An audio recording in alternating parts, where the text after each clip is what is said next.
Is it time? It is time for us to do what we have been doing, and that time is every day. We'll know in a very short period of time, but it looks like it could be something that will be not good. Believe me, not good. I see issue with that. And again, hey. You're not going to be able to insult your way to the presidency. That's not going to happen. I don't know who created Pokemon Go, but I'm trying to figure out how we get them to have Pokemon go to the polls. I'm Ted Cruz, and my pronoun is kiss my ass. So when you think about it, there is great significance to the passage of time in terms of what we need to do to lay these wires, what we need to do to create these jobs.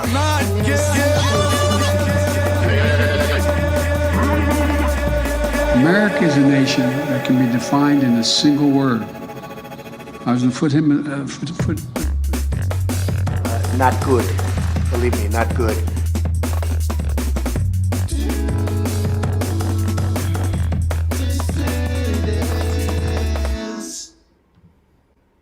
Good morning, everybody. Welcome, Dissidents one and all, to a special Morning Dew edition of the Dew Dissidents podcast. My name is Keaton Weiss here, of course, with Russell Dobbular, bright and early.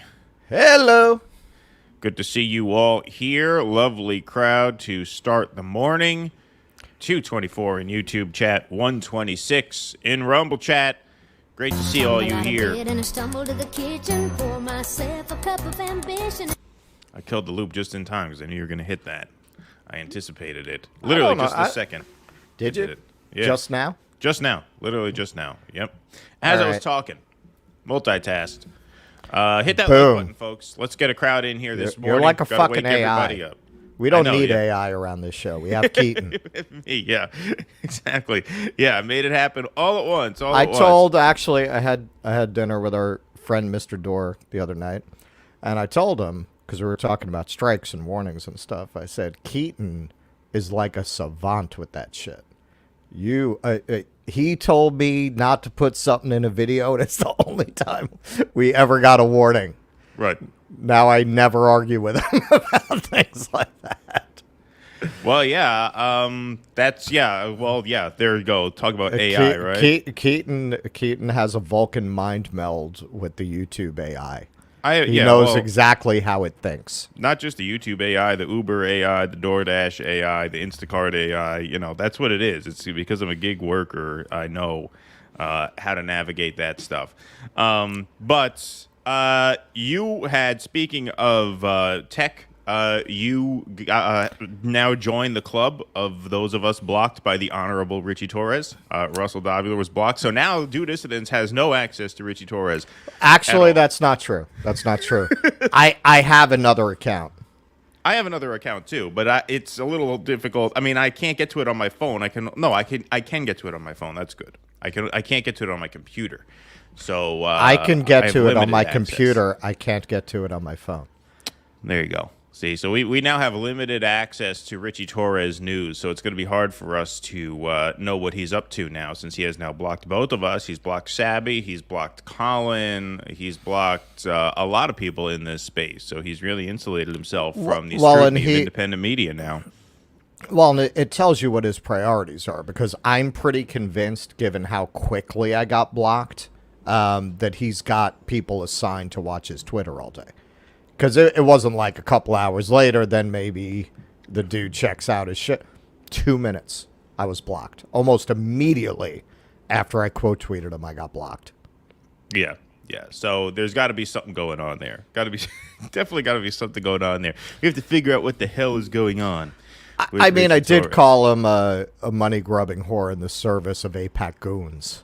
Yeah, I mean, that's what I called him. I called him a whore. I think that's totally fair. That's not a slur. That's our opinion. We have a right to express our opinion. That's not a name. That's not like it's not like an asshole.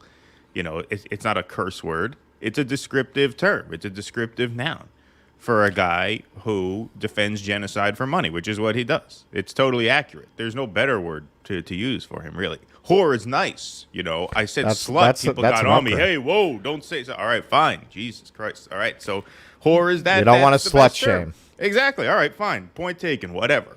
Well, Okay? I know Bulla is on, so we gotta get together. We gotta make a little meme of Richie Torres in hot pants. Yeah. Soliciting AIPAC on a corner.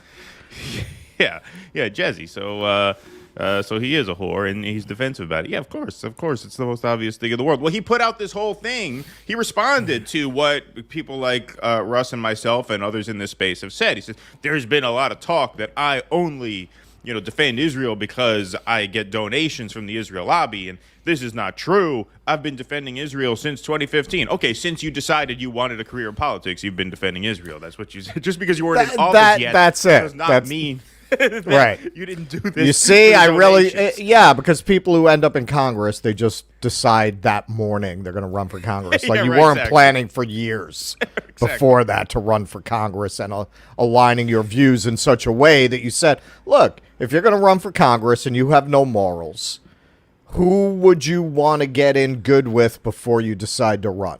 Who's most likely to just write you a check for saying what they want you to say, sight unseen?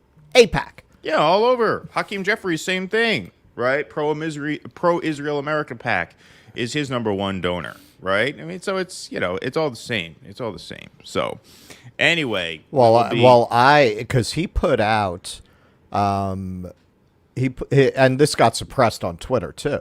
He put out a thing showing graffiti on a synagogue, and they're desperate to argue. Well, see, this is what happens when you speak out against Israel's military actions. You cause anti-Semitism. And my counter-argument to that would be, it is because people like you have linked Zionism and Judaism together that people who want to protest Zionism think it's the same as protesting Judaism and vice versa, because you have created that link in their mind. You are causing anti-Semitism by telling them that all Jews are Zionists. And if you're anti-Zionist, you're anti-Jewish. You are literally telling them that their politics are inextricably linked to disdain for the religion of Judaism and people who practice it. Yeah, no, I tweeted out the other day something very similar to that. I said, Zionists use non-Zionist Jews as human shields, because that's really what they do. Like, they use us as their human shield. They hide behind most Jews who are not pro-genocide and say that, well, you can't attack us rhetorically, obviously. You can't criticize us without criticizing all the Jews. And that's just nonsense. Right. All right. Well, gave you guys a little education this morning. Speaking of education, let's start the insanity today. Donald Trump has a series of platform proposals that I guess he is putting under the blanket umbrella branding of Agenda 47, meaning he will be the 47th president of the United States. And part of Agenda 47 is the American Academy. So Donald Trump is actually yeah, right, exactly. We already know what their school fighting song is going to be. Exactly. But who knew Donald Trump would come out for free college, socialism of a kind. This is really what we call National Socialism. So let's take a look at Donald Trump's pitch. Gosh, the Nazis were socialists after all. Exactly. Yeah, well, this is government-funded, free online school, and Trump will lay out what he means by the American Academy and what we can expect should he be elected. In recent weeks, Americans have been horrified to see students and faculty at Harvard and other once-respected universities expressing support for the savages and jihadists who attacked Israel. We spend more money on higher education than any other country, and yet they're turning our students into communists and terrorists and sympathizers in many different dimensions. We can't let this happen. It's time to offer something dramatically different. Turning them into influencers, maybe. Take the billions and billions of dollars that we will collect by taxing, fining, and suing excessively large private university endowments. And we will then use that money to endow a new institution called the American Academy. Its mission will be to make a truly world-class education available to every American, free of charge, and do it without adding a single dime to the federal debt. See, now, if this weren't being overseen by such a fascist, this would actually not be a bad idea. Like, I'm actually for taxing, fining, and suing predatory for-profit universities and putting that money into a free online college for everybody to go to whenever they want to get as many credits and as many degrees as they want. This is the thing about National Socialism. Like, this is how the Nazis came to power, right? I mean, it is National Socialism, right? It does strike some people as a good deal temporarily. And then you realize, obviously, the rules, right? The asterisks here are where it gets quite terrifying. And yes, this is absolutely fascistic in nature, as you can see what the rules he lays out for in just a moment. Yeah, that's really the problem. Whatever problems we have with his post-candidacy career aside, if Bernie Sanders had announced this in either of his campaigns, we would have been cheering it on. Like, the principle of it is a very good idea, although I will argue that there's, who is it? I think Peter Turchin, who recently wrote a book arguing that one of the symptoms of civilizational collapse that we're not examining is elite overproduction. That when you produce too many elites for the available elite positions, the elites start to agitate against the system, and that's when it really starts to collapse. And you could argue that this, if you want to look at it in that macro way, you could argue that what's happening between the Harvard kids and their establishment is a symptom of that. Certainly, Turchin would make that argument, that that's a big part of why there's this disconnect, because there's less and less in the system for them. There's less guaranteed security for them, so they're starting to be less invested in supporting it. But you could definitely argue this would accelerate that process if Turchin is right. I mean, what if everybody becomes an architect, right? I mean, how many do you need? Which he argues is kind of what's happening. Sure, but I mean, obviously, if you open up a thing like this, students will choose fields of study based on what the market demands at a certain point. Like if they realize, well, I can't get hired if I study this, maybe I'll study this. It's actually quite a good idea, aside from the fact that, well, he lays out the little asterisks here. There's a catch. I don't know if you saw that coming. Well, with Donald Trump, there's usually some kind of catch, and he's going to get into that. This institution will gather an entire universe of the highest quality educational content covering the full spectrum of human knowledge and skills and make that. We've already contracted Rudy Giuliani to teach a seminar on election integrity. It's going to be amazing. It's going to be fantastic. Ivanka's going to be teaching merchandising and marketing. Exactly. Enrollment for those is almost full already, folks. Almost full. Got to sign up today. To every American citizen online for free. Whether you want lectures or ancient histories or an introduction to financial accounting or training in a skilled trade, the goal will be to deliver it and get it done properly. Using study groups, mentors, industry partnerships, and the latest breakthrough in computing, this will be a truly top-tier education option for the people. Sounds great. It will be strictly non-political, and there will be no wokeness or jihadism allowed.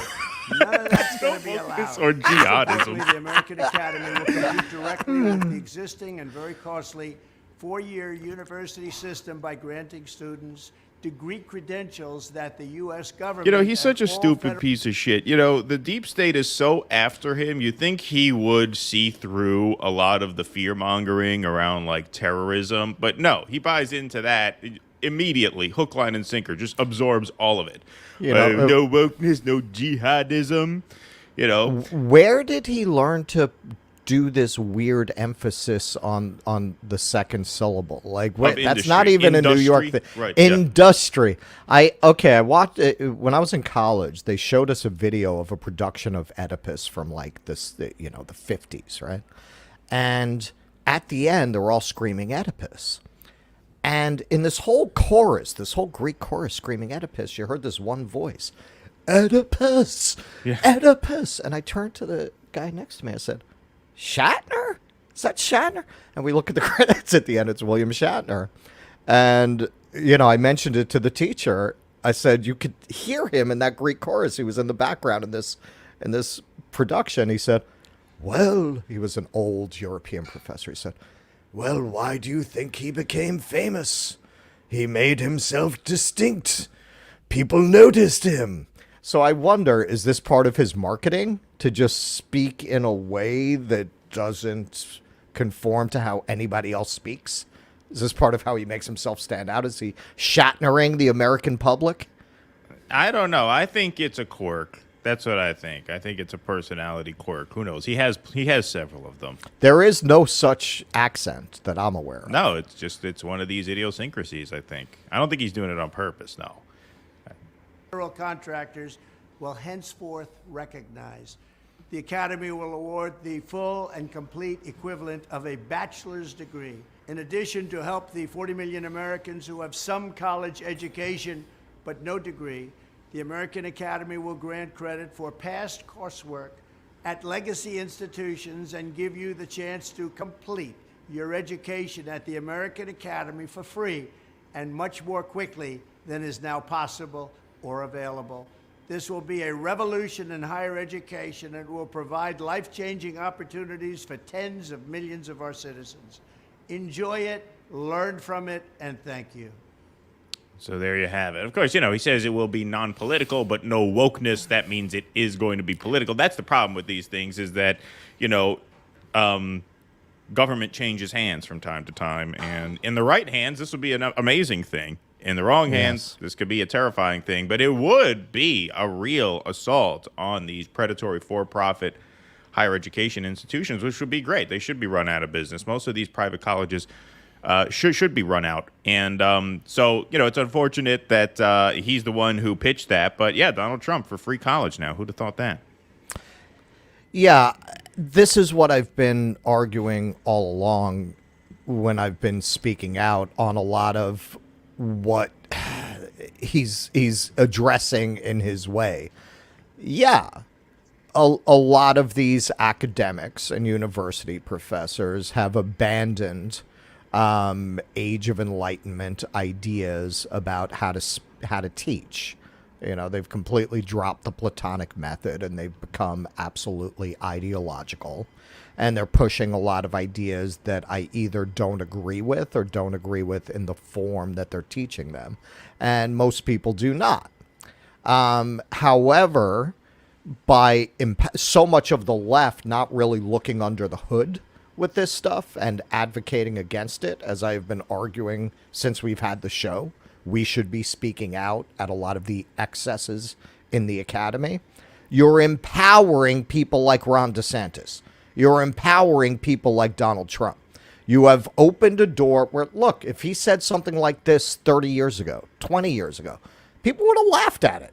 What the fuck are you talking about? Now you have created an atmosphere where enough parents have had their kids come home from college and want to litigate their whiteness that this is going to sound like a good idea to more people than it certainly would have even 5 years ago.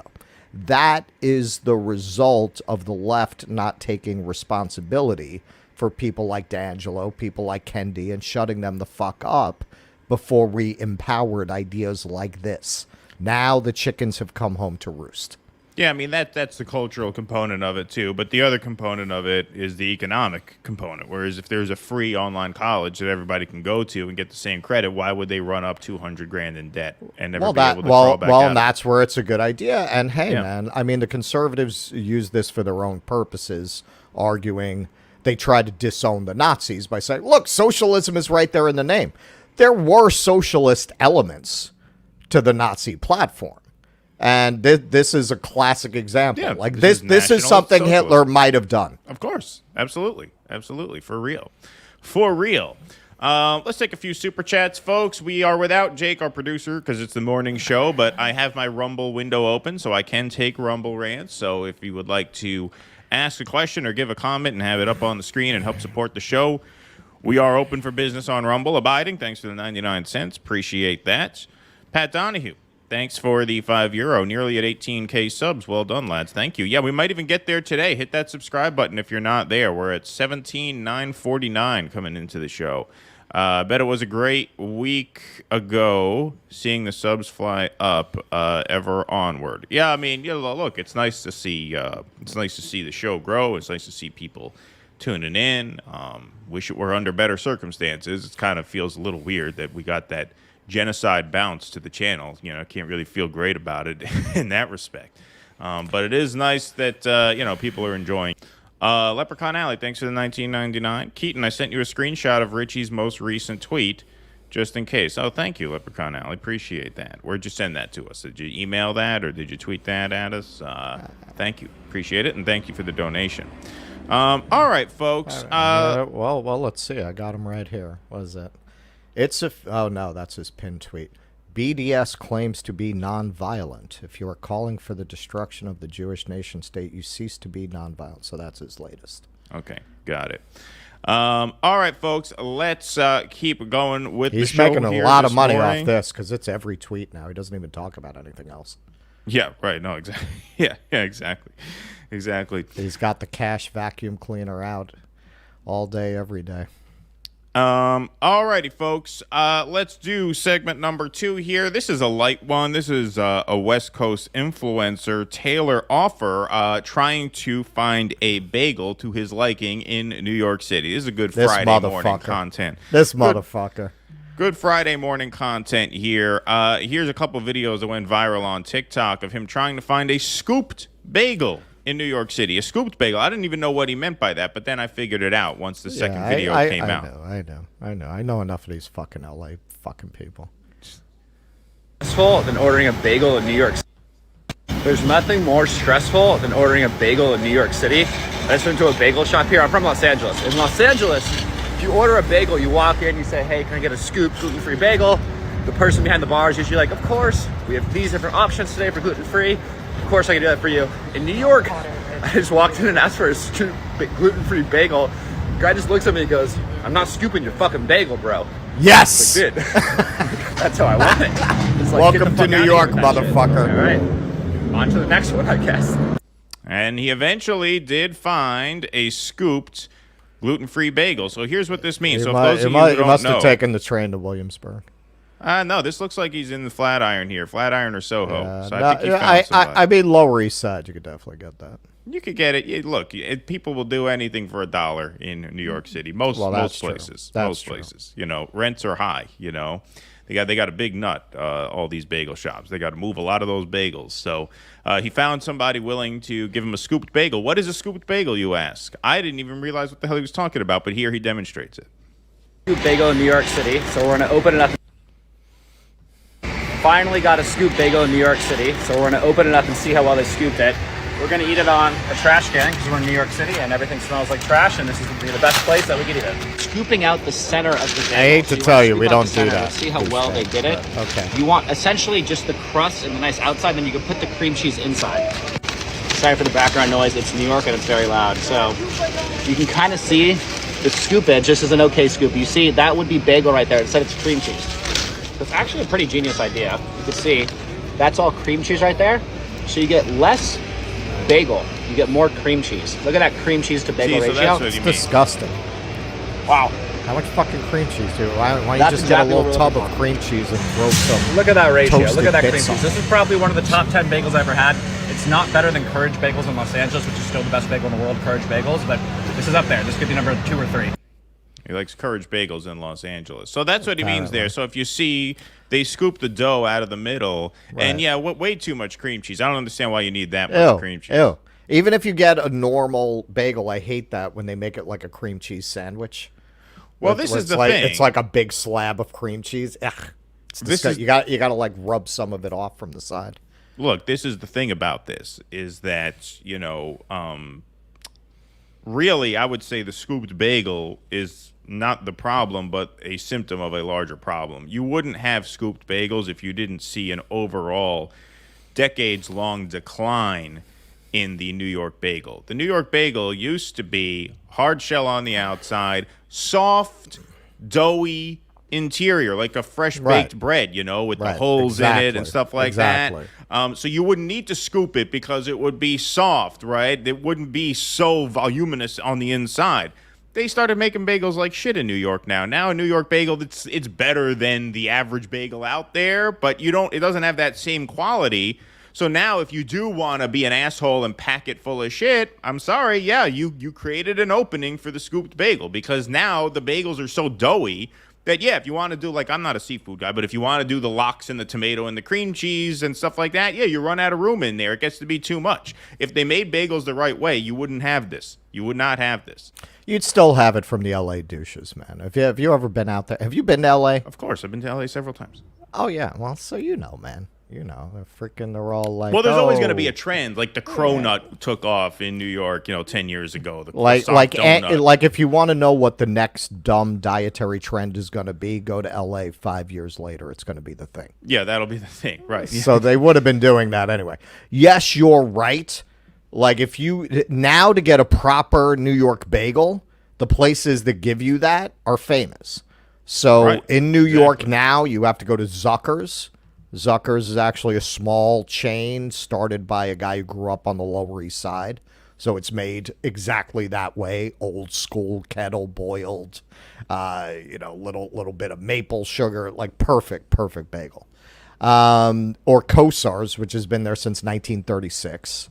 So if anyone's coming to New York, that's my bagel recommendation. Zucker's or Kosar's if you really want to go back to the source.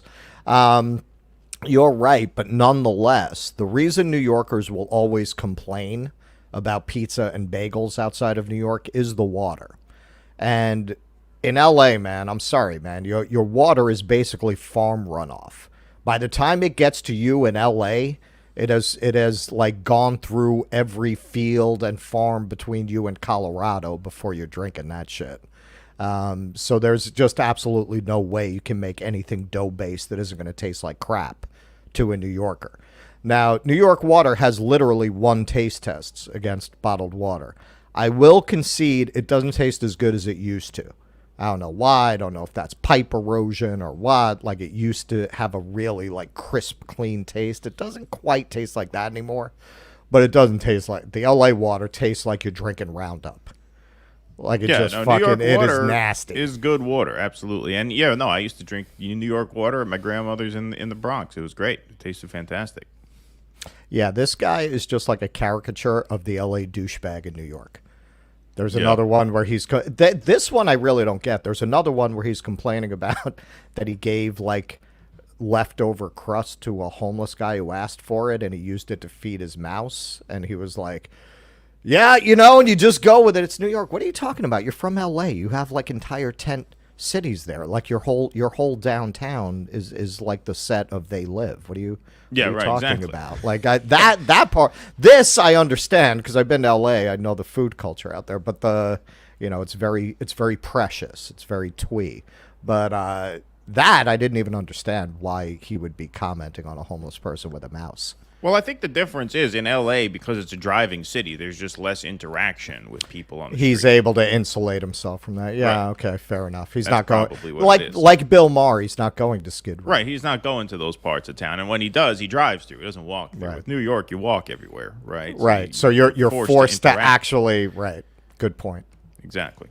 All right, folks, let's move on. We do want to obviously give a little plug to our Patreon page. You could support this show by going to patreon.com/do-dissidents. That is what helps make this show possible. So thank you all very much for your support. Perks of becoming a patron include your name up in lights here on the patron scroll, call-in access to our weekly Q&As, which are after the show every Sunday night. Those are exclusively on Rumble.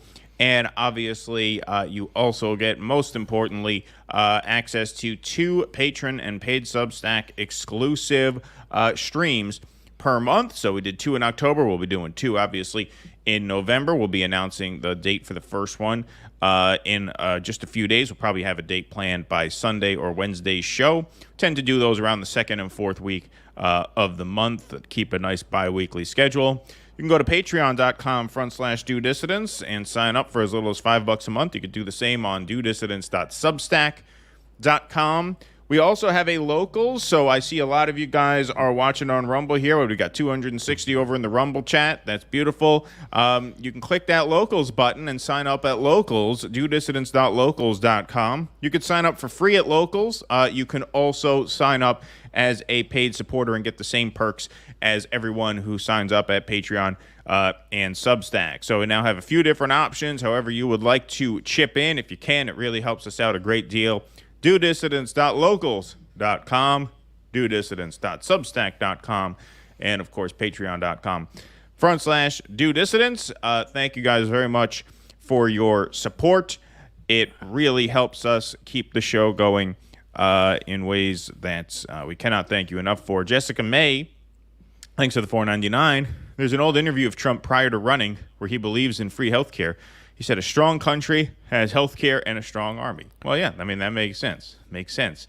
National socialism, right? Well, at least it's an ethos. That's like George H.W. Bush was pro-choice. Yep.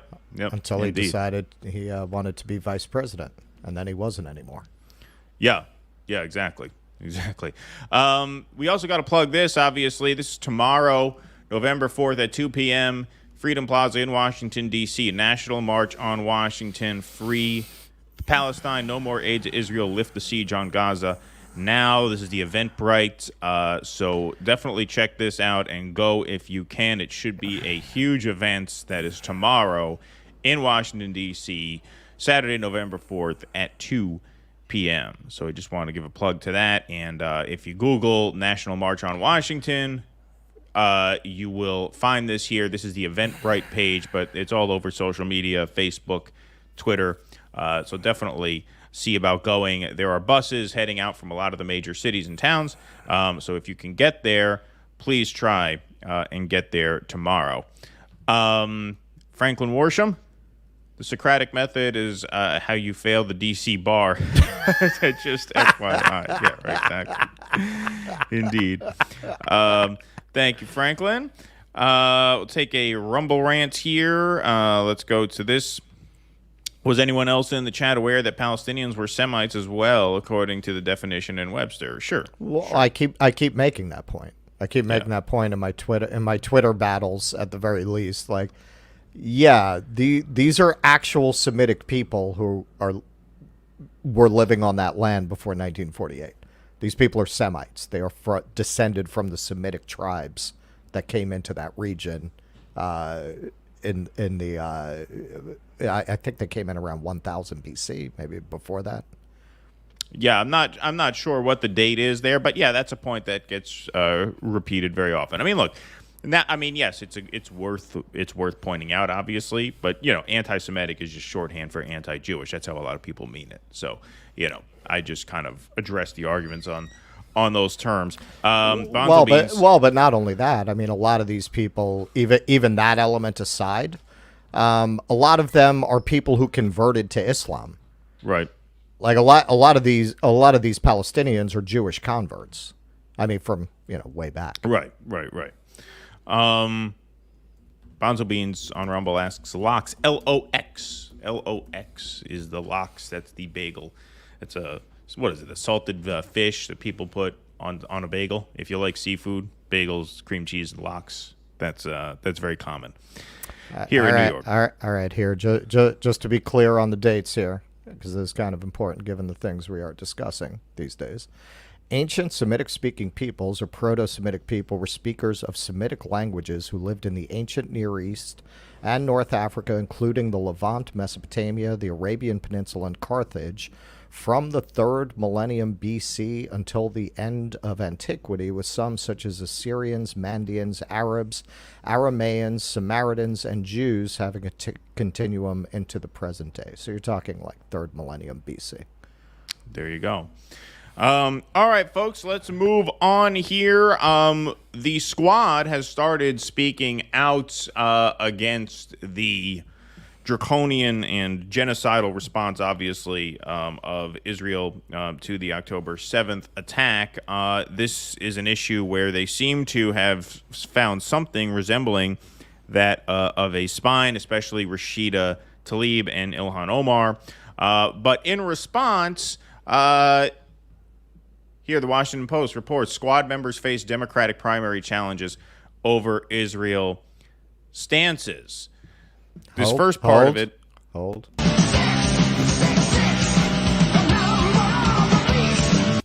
Thank you. 685 here in the YouTube chat, 273 over on Rumble. This first part of the article focuses on Cori Bush. St. Louis County Prosecutor Wesley Bell announced this week he was dropping his month-long bid to unseat one of the country's most outspoken Republican senators, Josh Hawley, to launch a primary campaign to oust fellow Democrat Representative Cori Bush. When asked to explain his switch, Bell pointed to Bush's criticism of Israel. "Our world is in a dangerous place, and we need steady and effective leadership," Bell told reporters Monday, "and we're not getting it in the district. I think we have to stand with our allies, and Israel has always been an ally," Bell added. So here you have a Democrat going from challenging a Republican senator to challenging a Democratic House member. Right? What do we always say? We always say these people would rather Republicans be in power than Cori Bush-style Democrats, and nothing spells it out better than this. Since entering Congress in 2021, Bush has publicly spoken about what she has described as the outright massacre in Palestine and argued that the Black and Palestinian struggles for liberation are interconnected. On October 7th, the night Hamas attacked Israel and Israel responded with airstrikes, Bush wrote on social media to condemn the killing of civilians and called for ending U.S. government support for Israeli military occupation and apartheid. Before setting his sights on Bush, Bell had unseated an incumbent to become a county prosecutor in 2018. Now, 5 years later, he is joining a growing cadre of people looking to issue primary challenges to liberal Democrats, several of whom are members of the House Democrats' left flank, known as the Squad, who criticized the Israeli government over its policies towards Palestinians. Representatives Ilhan Omar and Summer Lee also drew primary challengers who cite their criticism of Israel as an issue. George Latimer, the executive of Westchester County, New York, said he is weighing a challenge to Jamal Bowman, another member of the Squad, with Israel as a potentially defining issue in the race. It might be that this becomes a proxy argument between, quote, the left and the far left, Latimer told the Washington Post. So there you have it. Now, with Cori Bush, I'm not sure how vulnerable she is to a primary challenge. There's rumblings of recruiting someone to battle Rashida Tlaib, which I'll show you guys in just a minute. She's very popular in her district, so I don't think she's that vulnerable. Summer Lee is a first-term Squad member, so she could be vulnerable. Ilhan Omar is vulnerable to a primary challenge. She almost lost a primary challenge last cycle. That was a very underreported development, but she came within 5 points of losing a primary challenge on the crime issue. And so, I don't know how vulnerable this issue leaves a lot of progressive Democrats, since, as you've noticed, if you look around, a lot of progressives, especially black and brown progressives, are more sympathetic to the Palestinians than they are to the Israelis. So I don't know how successful these primary challenges will be. I don't understand that. I don't get it. Westchester County could be difficult for Jamal Bowman, though, if they pour enough money into that, because there's a large Jewish population there that he represents. And so, you see how they will come after you on this Israel issue if you cross the powers that be. Here's an ad that a Democratic majority for Israel released against Rashida Tlaib. One of only 7 Democrats in Congress to vote against missile protection for Israel. One of only 9 Democrats against condemning the brutal attack on Israel by Hamas. Oh my God, she looks weird and creepy in that picture. I'm scared. Yeah. And she refuses to answer even this horrific question. You can't comment about Hamas terrorists chopping off babies' heads? Oh, you mean the thing that ended up not being real? She's on the wrong side of history and humanity. So there you have it. So, yeah, look, they are going to face some primary challenges over this. And I've said this before, and, so the chopping off babies' heads has been disproven. I am not saying this did not happen, but I keep seeing the sexual assault claims given as unquestionable fact. And every time I have asked Zionists, I want to know, please provide me evidence that this is true. I have seen none. I'm not saying it's absolutely untrue. I'm saying there's no evidence of it. And it's, I mean, not that has been offered to me. And it is just too close to the traditional colonist justification for atrocity that the savages are going to come for your women for me not to think there's some of that going on with that claim. Yeah, and on this question of will they actually face serious and well-funded primaries, I think the answer is that they absolutely will. The Democratic Party has wanted to banish the DSA for as long as the DSA has organized around Democratic Party politics.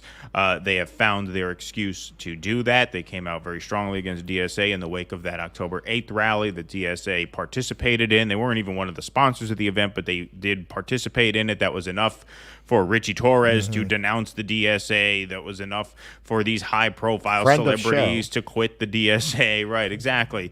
And so they may face some primary challenges. Rashida Tlaib will survive one because she's very, very popular in her district. But she should, and I don't think she will, she won't, but she should just quit the Democratic Party and run for re-election as an independent. She'd win. She'd probably do better. We just saw a poll come out a few days ago. We covered this on Wednesday. Arab Americans only identify 23% with the Democratic Party now. That's down from over 50% every other time they took that survey. Only 17% of Arab Americans, according to that latest poll, said they were voting for Joe Biden in 2024. So what does she really have to lose by running as an independent? She should quit the party and say, I'm seeking re-election for Congress. Not quit Congress, just say I'm seeking re-election as an independent. I think she would win. I think she would do well. And she would have my support if she did that. I'm not going to support anyone inside this Democratic Party because I just don't trust them not to fold in the end. But if she quit the party, denounce Joe Biden, say I'm running for re-election as an independent, I would back her in that. And I think she would win by a larger margin than she's likely to win now anyway. Now, as for Ilhan Omar, she might have a serious challenge on her hands. She almost lost the last time.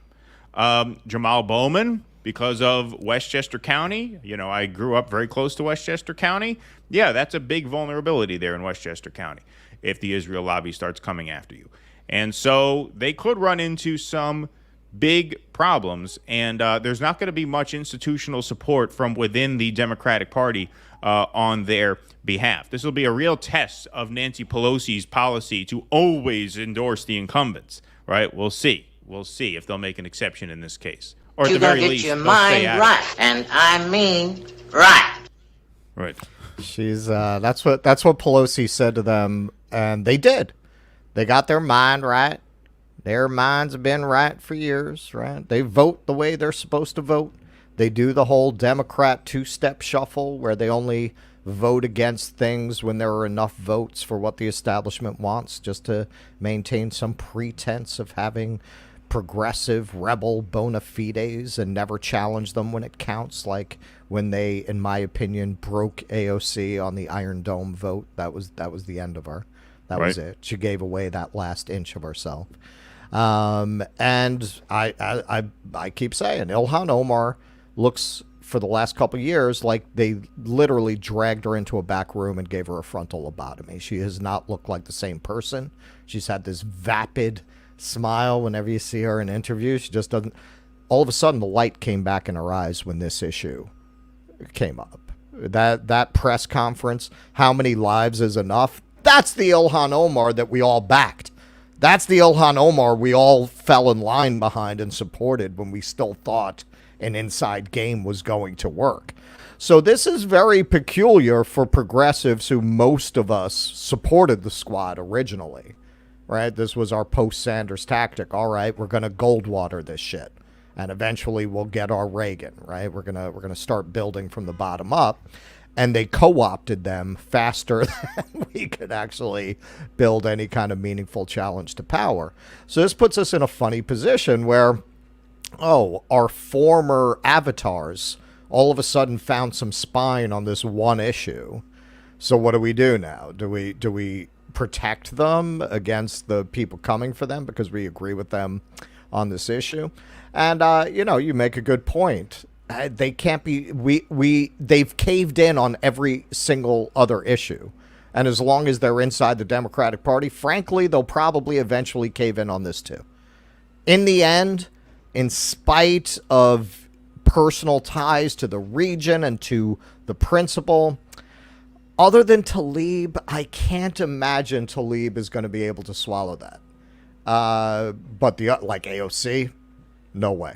No way she maintains this position under pressure. No way. And what is the actual position anyway? Like, that's we will like, get what into are they this later. advocating? Yeah. Right. Right. I mean, we'll get into this later. I mean, Cory Bush saying we have to stop aid to Israel in the occupation. That's pretty strong. But aside from that, like, look, even the demand of a ceasefire is not enough. This cannot be a temporary pause in violence.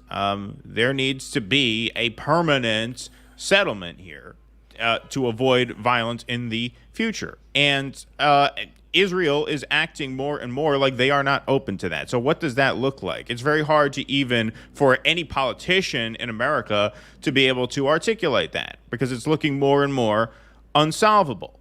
And so that's one other question that you have to ask. Like, what are they actually going to be able to advocate for in a way that makes any sense, in a way that really addresses the reality? All this talk about humanitarian aid going into Gaza as if what they need is a care package. Right? No, what they need is to stop being bombed. That's what they need. Permanently stop being bombed. Permanently be liberated. Right? Not a humanitarian pause where aid can get in. Oh, so what? We're going to stop for 2 weeks while we let some trucks full of water and food get in, and then go back to bombing them. What good does that do? What good does that do? Yeah, it's slapping a Band-Aid on a gunshot. Exactly. And it's saving face. Look, we care about the Palestinian people. We got a couple of trucks of water in there. And when you look at what Israel is doing, it's just impossible to maintain the pretense. It's complicated. It's a complex situation. I saw Jerry Seinfeld and some other celebrities put out a statement about how horrified they've been that the Writers Guild hasn't made a statement, and they're shocked that so much of Hollywood has not unequivocally stood with them. And just like Amy Schumer, they all want to draw the parallel. We were there for you in BLM. We were there for the gay rights struggle, and you're not there for us. They all want to make that false equivalency. Last I heard, BLM was not committing a genocide, nor were the LGBTQ community. Right? I mean, like, to try to compare those things is just, it's sick. Frankly, it's sick. And it really shows you what a bubble these really rabid Zionists live in, that they don't understand how out of tune that is. How you can't show people images of children with their names written on their arms so that they can be found if their body parts are blown off, and compare that to supporting a BLM march. That is sick. Frankly, it's sick. And you really have to not be getting any meaningful information, or not be willing to process it in any meaningful way to even make a statement like that. Yeah, they're not coming out because they don't want to be on that side. And at the same time, they don't want to piss off the likes of Jerry Seinfeld. There you go. There's your answer. That's why they're not saying anything. Yeah. No, exactly. This is from Ernest Dowson on Rumble. This was a nice donation, Russell. It was a $50 donation, so thank you. Why don't we make a sound effect for Ernest there? You schmucks keep getting better and better. Keep up the great work. Thank you. Thank you very much for that kind donation. We'll take a few more here. Baza, thanks for the $5. Scoop bagel sounds like a sex code or bathroom code. Or is that just me? I didn't even know what it was, and I didn't even know what he was talking about. What the hell is a scooped bagel? But then now I get it. I know what it was. Yeah, Russell knew. Why don't you just get a spoon? UDA. Well, the thing is, he's got to have they want it pre-made with all the stuff inside. They want that cream cheese in it. Right. It's not like they could just, and that's why you need the person behind the counter to scoop it for you before they fill it with all the crap that you want in there. But yeah, too much cream cheese in there anyway. I just think whoever that counter worker was, who doesn't name the bagel shop, they should get the key to the city. Yeah, like there should be a ceremony for that person. Yeah, as there should be some kind of award for New Yorker of the Year, and that guy should get it. Yeah, some kind of ceremony is in order, I think. Yes. All right, folks. So obviously, the Biden administration is feeling some pressure now in the face of more and more people seeing the obvious truth that what's happening in Israel and Palestine is a genocide against the people of Gaza. And so Kamala Harris came out with a statement, I think this was yesterday or the day before, I'm pretty sure it was yesterday, about what the administration plans to do in the face of this. Let's see what she has to say. I won't give away exactly what this is because she has a kind of a long-winded way of setting this up, but let's see if we can sort of figure out where she's going with this. On the fundamental principle, our nation was founded on the fundamental principle that all people should have the freedom to live, to worship, and to be without fear of violence or persecution. Every person has the right to live safe from violence, hate, and bigotry. And for those reasons and so many more, President Joe Biden and I have a duty. I thought she was going to say, for that reasons and so many more, we're suspending aid to Israel. But no, not yet. Not yet. Let's see if she gets there. All she's thinking right now is, this is how humans behave. Put emotion in voice. Yeah. Read as human. Do not reveal your cold reptilian nature. Right. Yeah. I mean, she built me up there. Let's see. Of our nation safe, but to condemn unequivocally and the bombing of refugee camps. All forms of hate. No, damn it. Since we took office, President Biden and I have fought to uphold that duty. Over the past decade, America has seen a rise in attacks on houses of worship. So in response, we expanded funding to protect houses of worship from violence. After a surge in hate during the pandemic, in particular anti-Asian hate, President Biden signed the COVID-19 Hate Crimes Act to improve the reporting of hate crimes and to ensure hate crimes are investigated quickly and thoroughly. Earlier this year, in response to an historic rise in anti-Semitic attacks, we also released the first national strategy to counter anti-Semitism. All right. And to make clear, taking on hate is a national priority. National priority, or is it an international priority? Is it a global priority? Because what seems to be happening in Gaza, I mean, it seems pretty hateful. I mean, they're bombing mosques over there in Gaza. So what? We protect houses of worship here, but we enable the shelling of houses of worship in Gaza. Do I have that right, or is this going to get better? Let's see. Does this get any better? We have seen the poll numbers, and we've heard you. Yeah, we've read the polls, and we've heard you. We're here to temporarily address your concerns with rhetorical reaching out. Held the first White House summit to address hate-fueled violence, and we brought together religious leaders, community leaders, and survivors to continue our work to keep all Americans safe. And today, we take another important step forward in our fight against hate. As we allow our donors and large corporations to continue to rob the treasury and strip mine the nation, leading to internecine fighting between groups like rats on a sinking ship, we are going to deflect the conversation towards that internecine fighting and away from the cause of it. Yeah, and we will, most importantly, continue to fund Israel, I guess, unless, I mean, I don't know, she's got a couple of minutes left here. In our fight against hate. Okay. For years, Muslims in America and those perceived to be Muslim have endured a disproportionate number of hate-fueled attacks. As a result of the Hamas terrorist attack in Israel and the humanitarian crisis in Gaza, we have seen an uptick in anti-Palestinian, anti-Arab, anti-Semitic, and Islamophobic incidents across America. We're seeing an uptick in anti-Arab incidents in Gaza. That's where we're seeing it. for the most part, right? I mean, it's all well and good. No Mostly one wants that. hate crimes anywhere, but I think what's happening in Gaza right now is probably the largest scale hate crime in human history, at least in the past 50, 60 years of modern history. I would one's say dropping bombs on Holocaust. Dearborn. This one, there's certainly the largest hate crime since what happened in Nazi Germany. I would say, especially since we're only getting started. But yeah, I think that's what I'm more worried about. Not to say we shouldn't be worried about hate crimes here at home, but what about this giant hate crime that's happening right now, which you guys are supporting full-throatedly? Uniquely against the international community. Exactly. 120 to 14 was the UN vote calling for a truce. We were one of... And one of the only about 14 was actually a section of Vermont that Ben & Jerry's has jurisdiction over. Yeah, right. Exactly. Including the brutal attack of a Palestinian-American woman who was Muslim and the killing of her 6-year-old son.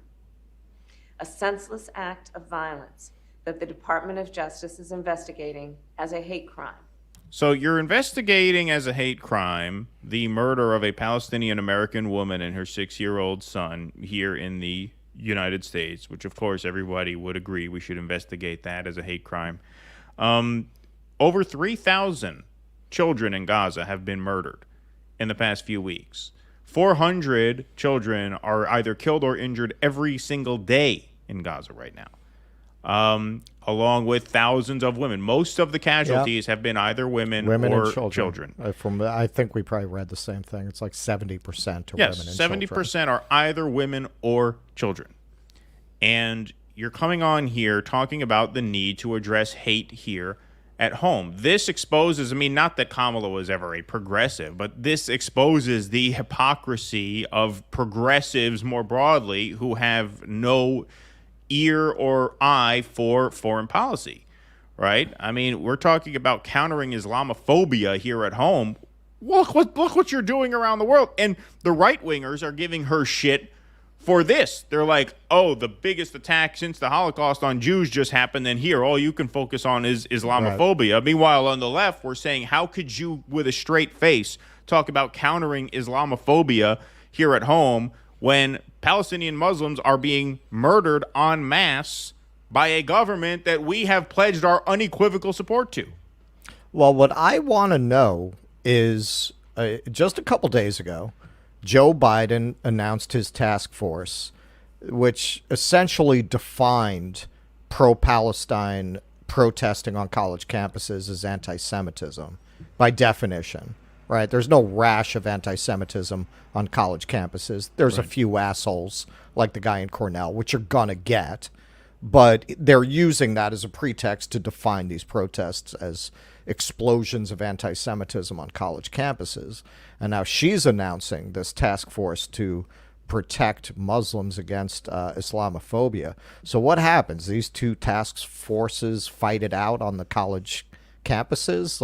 It seems that there are cross purposes here. Yeah, no, what they clearly want is for everyone to stop paying attention to what they're doing, get along and be nice, and let us do what we want. That's what they're saying. Nobody think too much about anything. Stop agitating. For so many people in our nation, the past few days and weeks have brought about all too familiar fears. Fears that they will be targeted, profiled, or attacked simply because of who they are, how they worship, or how they look. And so today, I am proud to announce the Biden-Harris administration will develop our nation's first national strategy to counter Islamophobia. See, look, we've been talking a lot about the hypocrisy of creating an Islamophobia task force as you are funding the genocide of Muslims. But then the other thing that is just so disgusting about this is, as Russell said earlier, they've read the polls and they are responding. They come out with this the day after a poll comes out that says only 17% of Arabs plan to vote for Joe Biden in 2024. This is their response. But notice their response is not to moderate on Israel. Their response is, we're going to look out for the Arabs and Muslims here. 17% of Arabs, I'm sorry, 83% of Arabs haven't jumped ship because Biden has neglected them here at home. They're upset that we're funding a genocide overseas. And unless you address that, you're not winning any of them back with this transparent line of absolute bullshit. Caitlin Johnston had a tweet out, and she wrote an article saying basically the same thing, that this is really the most Democrat thing ever, to create, I was just going to say that. an anti-Islamophobia task force while funding the genocide of the Palestinian people. Well, and this is why they've responded to the Trump phenomena and Donald Trump winning the election by arguing everything except we need to improve economic conditions. These people are dumb. They're uneducated. We need to educate people more. We need to improve the school systems. These clearly people are stupid, or they wouldn't vote against us, right? If they were better educated, because look, people who have been to college support us. That has nothing to do with the fact that they're in a different class position. That's because they're smarter. They're smarter. They're enlightened. Exactly. They're not so deplorable, right? Right. If we make the deplorables understand that we rule by divine right of our merit, then they'll settle down and they'll vote for us. Exactly. All right, let's let her finish. Strategy will be a comprehensive and detailed plan to protect Muslims and those perceived to be Muslim from hate, bigotry, and violence, and to address the concern that some government policies may discriminate against Muslims.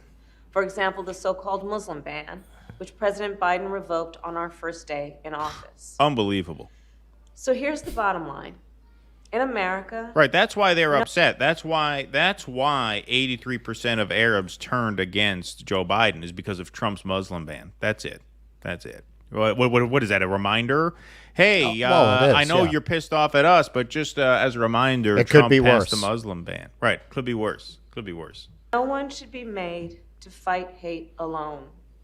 And in this moment, then, let us all clearly say, a harm against any one of us is a harm against all of us. Beautiful job. Wow. I'm moved. Wow. And hey, they brought out the big guns. They got their resident psychopath to go deliver that message.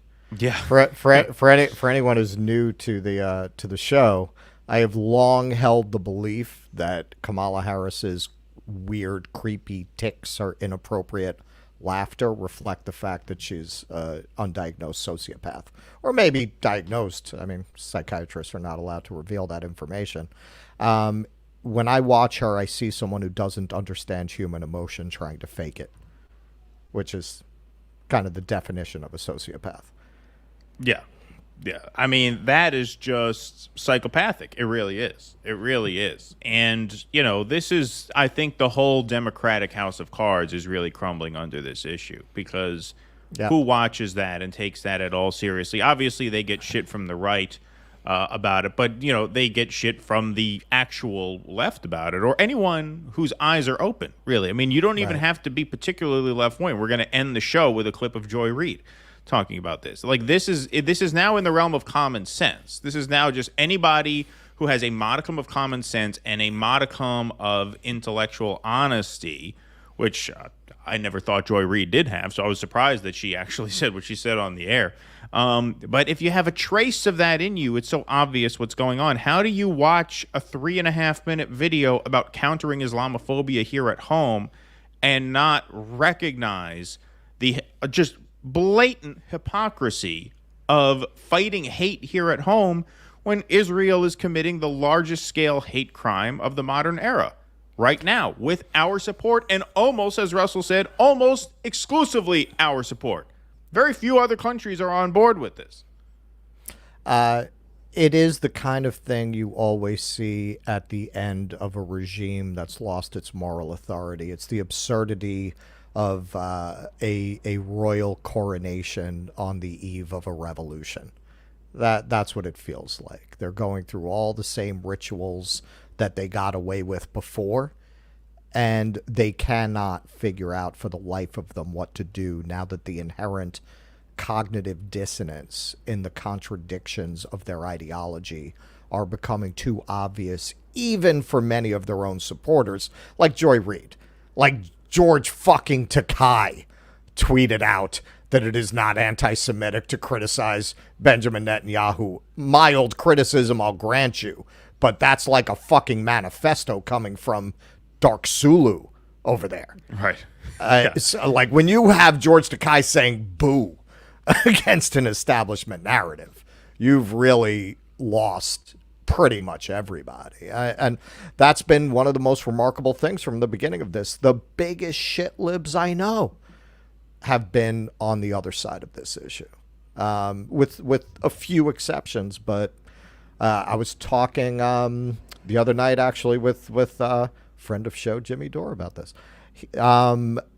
When I see some of the Zionists I know post there, I stand with Israel, even the libs will comment, and of course they're very tenacious and very careful about it, but basically they'll be like, listen, I understand, I can't even imagine what you're going through right now, but you know, bombing women and children, do you feel that's bad? You know, I'm not trying to offend you. I don't want to, but I you know, do you support that? You know, like they just, I mean, nobody can get behind this. Nobody. No, of course, it's impossible. It's impossible. Only the most brainwashed Zionists are supporting this. Yep, and that's a very small minority. 66% of Americans, as of the last poll, wanted a ceasefire. 2/3. Pete Sweet, thanks for the $10. Bernie squad muzzled themselves in exchange of their careers, willfully throwing away legitimacy, platform, or voice. Who would listen to them now, even if they're finally standing up for what is right? Well, that's what I mean. You know, if they really want to put their money where their mouth is, if Rashida Tlaib wants to put her money where her mouth is, she should just leave. She could get away with it now. She could afford to do that now. There's no question. She would win anyway. She represents a largely Arab district, most of whom are now saying they don't identify with the Democratic Party anymore. What do you need the Democratic Party anymore? And if she did it and succeeded, it could encourage others. Exactly. Jack Pollock, thank you for the $10. No one's talking about is Israel's nukes, since they have given the finger to international norms of war and human rights. What role do you think their possession of nukes plays in the region? Well, look, the thing about it is Gaza's so small that they couldn't use a nuclear weapon without. I mean, they can't use up. one in the region without the blowing radiation themselves up. fallout impacting them. Like, they just can't. Right. So and look, their goal is to take that land. That's what they want. There was a cable, a think tank memo that came out, about a week ago. We did a segment on this on Wednesday. Their goal is to drive the Palestinians into Egypt, set them up in camps there, just like they have in Gaza, and take Gaza. They're going to end up claiming the North at the end of this, at the very least. They'll probably get it all. I mean, that's the plan. Hezbollah is supposed to make a statement today. As far as I know, they haven't done it yet. It's got to be happening any minute. Sure, right, because over there, I don't know, it must be like it's the 10, 11 hours. It's happening very soon. It might even be happening right now. Yeah. So, we'll see. But that seems to be pretty obviously what their plan is. And we will have to follow up with this, obviously, on Sunday. All righty, let's move on here to segment number 5. Friend of the show, Norman Finkelstein, has been making the rounds. He obviously did a podcast debate with a free press reporter. I'm just going to interject very quick because I checked the headlines to see if Hezbollah has made their statement yet. They haven't yet, but Blinken is in Israel now pushing for humanitarian pauses. Yeah, I heard that he was going over there. I heard that he was flying. He's pushing. They don't want to call it a ceasefire, but he's pushing for a ceasefire.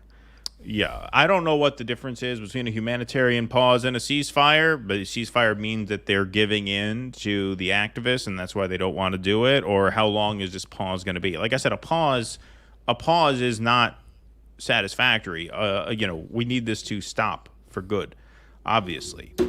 Well, the Israelis are very against any ceasefire because they argue Hamas is going to reopen. Of course, they like argue that now Hamas. that they've committed, they don't want to back down. Right. Of course. Well, no, they don't want to back down at all. They don't want to pause. They don't want to pause to let aid in. They don't want anything. Right. They want the land. They want the people out, and they want the land. And they're never going to kill as many of them as they have to. Right. It's that simple. And that's fucking obvious. It's just completely obvious. Anybody who tells you very different is lying.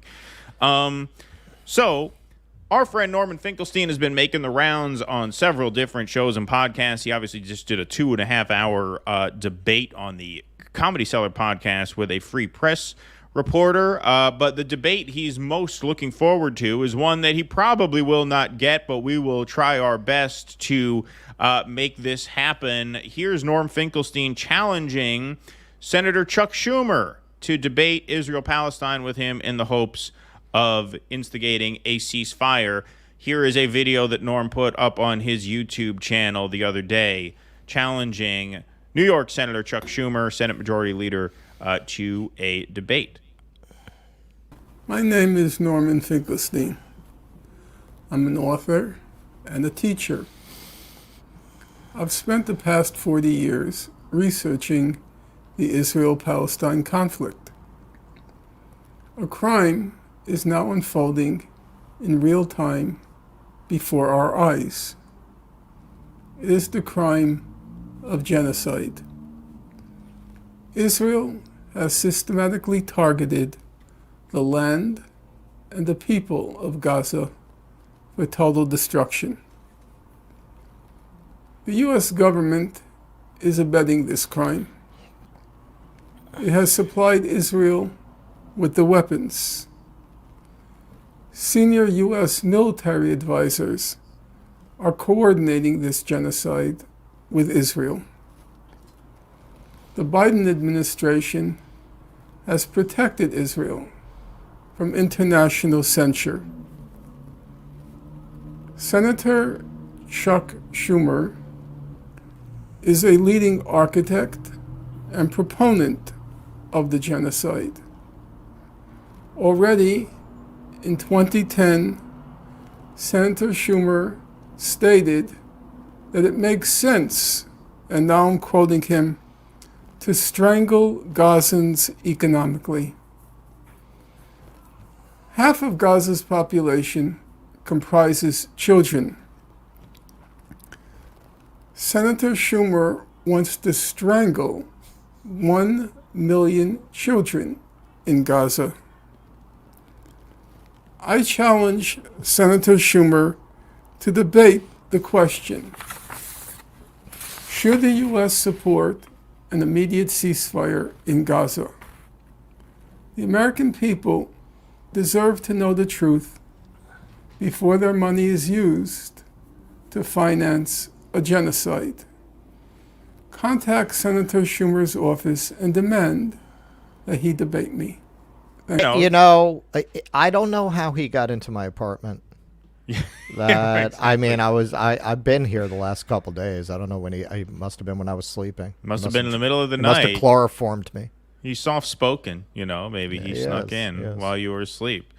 But yeah, there's Norman Finkelstein challenging Chuck Schumer to a debate. He mentioned some of the remarks that Chuck Schumer made in 2010 as part of that video. I just want to remind everybody, here's some remarks that Chuck Schumer made before AIPAC in 2018, so more recent than the ones that Norm referred to in that video. Here's Chuck Schumer on why there's no peace in that region, explaining to his friends at AIPAC. Let me tell you why, my view, why we don't have peace. Because the fact of the matter is that too many Palestinians and too many Arabs do not want any Jewish state in the Middle East. The view of Palestinians is simple. Well, the Europeans treated the Jews badly, culminating in the Holocaust, and they gave them our land as compensation. Of course, we say it's our land. The Torah says it. But they don't believe in the Torah. They don't believe in the Torah. Wow. That's why there's no peace in the Middle East, because the Palestinians don't believe in the Torah. I'm going to play this again because you notice he's not referring to any specific group. He's referring to the Palestinians. You can see the scorn and contempt on the part of Chuck Schumer for the Palestinians. Not And to I- Hamas, and I not just- to a terrorist group, not to the PLO. No, to the Palestinian people. They And I ju- don't understand our biblical claim to this land. And that alone, as he says later, is why there's no peace. But go ahead. And how would we react if a representative of any other religion who was in our political class said something like that? I mean, we already know. How do we react when Republicans make those kinds of theocratic Christian claims about where their guidance comes from? Oh, my God. Can you imagine if a Muslim in Congress, to justify a political position with disdain, dismissed those who do not believe in the Holy Quran? Can you imagine the outrage against that politician? This just passed, right? The guy's the head of the Senate, leader of the Senate said this. Yep, this was 5 years ago. All right. And this is also, to me, this is giving away the game. You are confessing that your claim to legitimacy, which as we've discussed on the show, historically, if you get away from the actual history, Jews had a kingdom there for about 200 years, ending around 700 AD. Many other groups occupied and governed that land for longer, including the Persians, whose successor state today is Iran, the Greeks, the Romans. So if you're going to base it on that, like who held and administrated that land, a lot of other groups have a claim to it. So you're only basing it on a group that, relative to many others, had it for a short amount of time, unless you're basing it on religion. So you're arguing that your claim is essentially theological and you have a theocratic state, right? I mean, that's what you're saying, isn't it? Of course. Of course. Pretty unequivocally here. In the Middle East. The view of Palestinians is simple. Well, the Europeans treated the Jews badly, culminating in the Holocaust, and they gave them our land as compensation. Of course, we say it's our land. The Torah says it. But they don't believe in the Torah.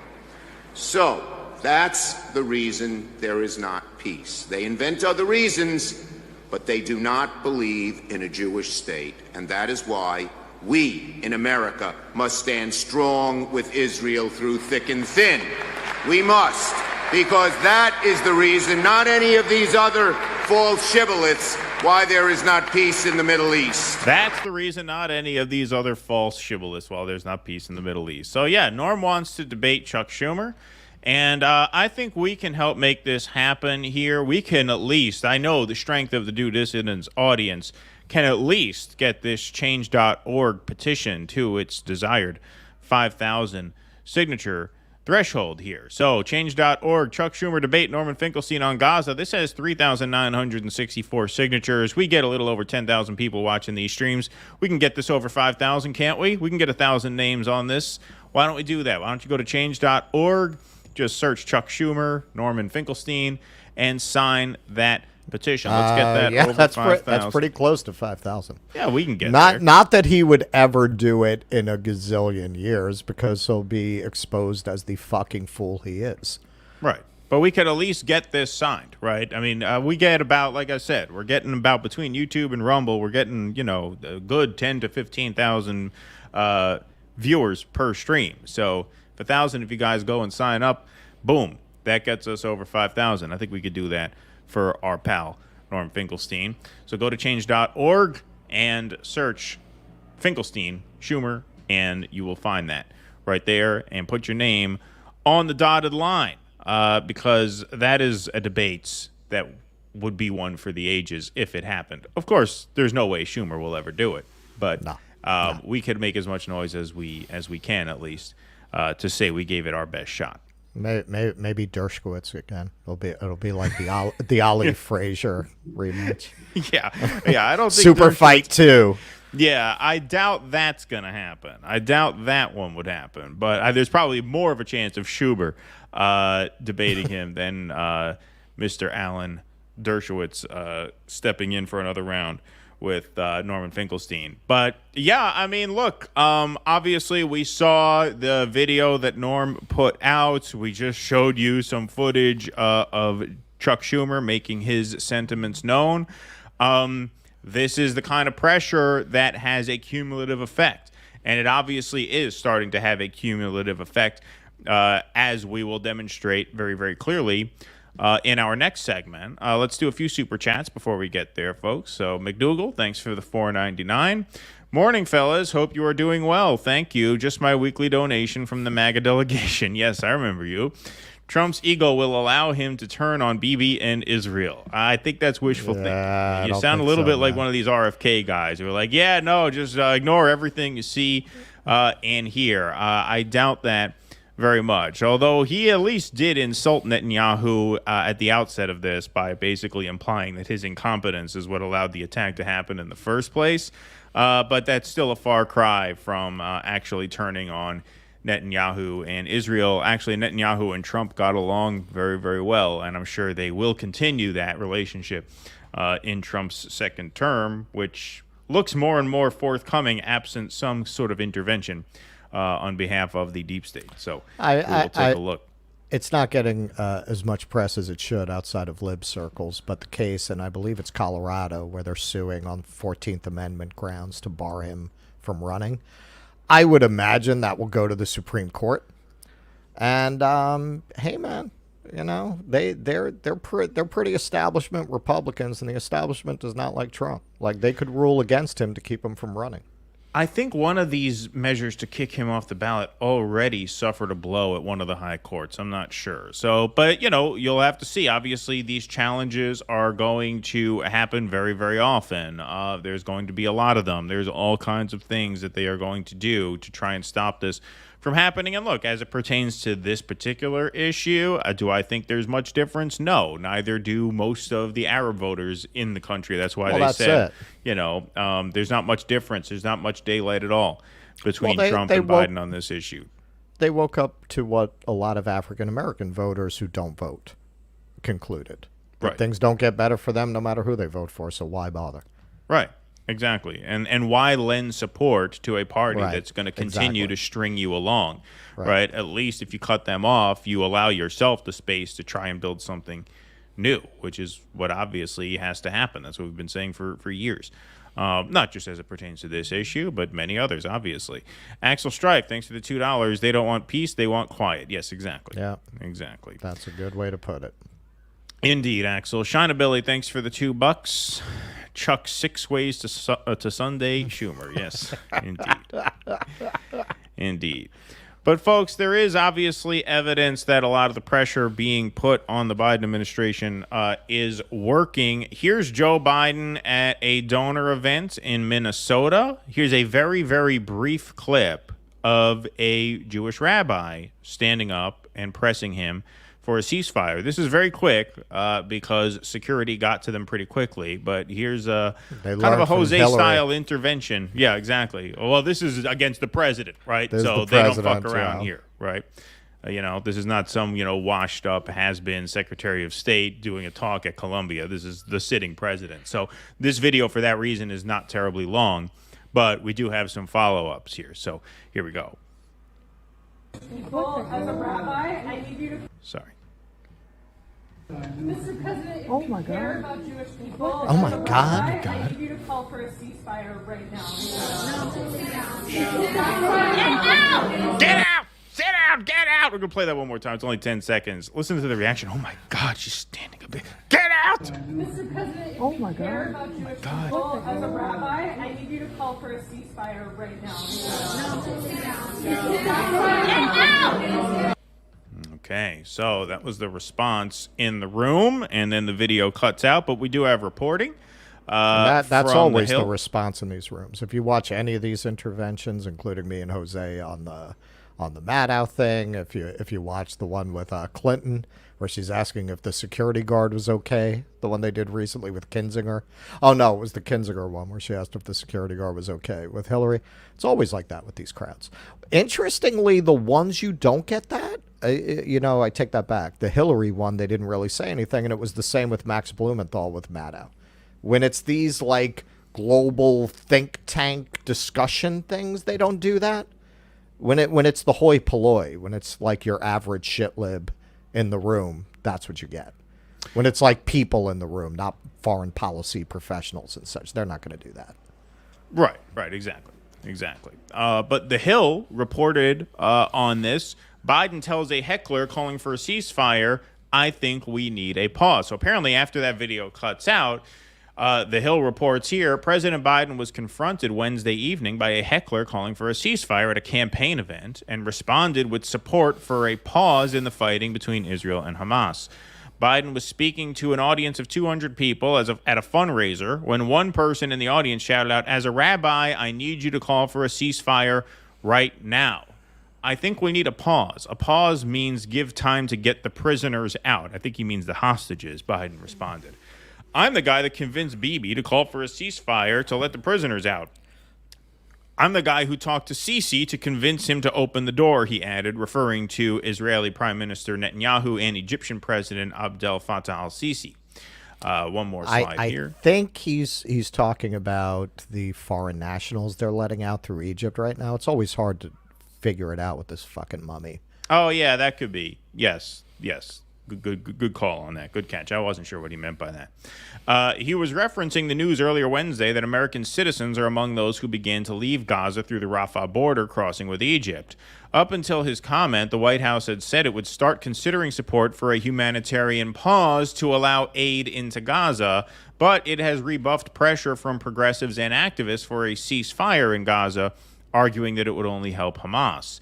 The heckler, again, heckler, not protester, heckler, the rabbi, who told reporters present that her name was Rabbi Jessica Rosenberg, was escorted out by security while singing "Ceasefire Now." Biden went on to say that he understands the emotions around the conflict in the Middle East. Oh, that's nice. "This is incredibly complicated for the Israelis. It's incredibly complicated for the Muslim world as well. I support a two-state solution. I have from the very beginning," he said. "The fact of the matter is that Hamas is a terrorist organization, a flat-out terrorist organization." Now, we know now from that reporting that he conceded that he wanted a humanitarian pause. Anthony Blinken is now in Israel just about as we speak, I would assume, because news broke last night that he was going to try and instigate some sort of, quote, humanitarian pause. Now, once again, that demand in itself woefully insufficient. What does a humanitarian pause mean? Mean we get some food and water in there, turn the lights on, and so that they could, start bombing them all over again? Right? I mean, what does that even mean? They want to save face. They want to save face. They want to be able to say that they pressured the Israelis to give a humanitarian pause before they continue with the slaughter. Exactly. So when they continue with the slaughter, they can say that they've been doing everything they can. Exactly. Clearly, when the state is dependent on your funding, everything you can is you're not getting another dime until you stop. They could stop this today. Right. Exactly. They could stop it today. And every day that they go by without stopping it costs hundreds of lives. So up until yesterday, because don't forget, this intervention happened on Wednesday night. Up until yesterday, not a single United States senator came out in support of a ceasefire. That did change yesterday. First senator out of the gate to back a ceasefire, Bernie Sanders? No. Liz Warren? No. Dick Durbin. They wrote a strongly worded letter. They did write a letter. Bernie and Warren did sign a very strongly worded letter to the president. But it was Dick Durbin who actually beat them to the punch on CNN and called for a ceasefire when pressed. I think a lot of people listening to people in power, President, you, Secretary Blinken, calling for a humanitarian pause, are asking themselves, why is that different from a ceasefire? 2 years ago, 2021, during an escalation of violence between Israel and Gaza, you called for a ceasefire and you said you, quote, couldn't disagree more with Netanyahu's policies, quote, when it came to the treatment of Palestinians. Is a ceasefire needed now? I think it is, at least in the context of both sides agreeing. For example, the release of those who have been kidnapped should be part of this, immediate release. That should be the beginning of it. An effort should be made to engage in conversation between the Israelis and the Palestinians. Let's face it, this has gone on for decades. Whatever the rationale from the beginning, it has now reached an intolerable level. We need to have a resolution in the Middle East that gives some promise for the future. Have you told the president, the White House, you think it's time for a ceasefire? Because that is a word that the president is intentionally not using. Well, believe me, what I said earlier about ceasefires under circumstances, for example, the release of those who have been kidnapped as part of it, indication that this is a good faith effort on the part of the other side. But no, I've not communicated with the White House on that. Well, they heard you now. Senator Lindsey Graham on CNN this week. Trust me, when I talk, people listen. And okay, so the leader of Hamas actually put out in an interview an offer to release the hostages in exchange for the 2,000 Palestinians that are being held. And this is something I did not even know this because it's so sick. They have 160 children in prison. Children in prison. I did not know this until I went to the protest on October 8th, and I was filming the deranged Israeli women, one of whom said she did a Rick James, Chappelle, right? Rick James. Yeah. She did a Rick James where she goes, "We do not hold children in prison. Yeah, that's what and the children in prison that we hold, they are the children of terrorists." Yeah. And I was like, what the fuck is she talking about? Oh, no, they lock children up over there. Yeah, a child. I had no idea. Just like I had no idea. Yeah, no, it's. I mean, why do we accept that? Why do we accept that? I mean, this is the kind of. I mean, we do it here with the immigrant children, except under Trump, then it's a problem. If it's happening under Biden, it's okay. But this is literally putting children into the criminal justice system. If they're, according to these Israeli women, I don't even know what their justification is. They say it's because they're the children of terrorists. So you're punishing them for who their parents are? Like, what the fuck are you talking about?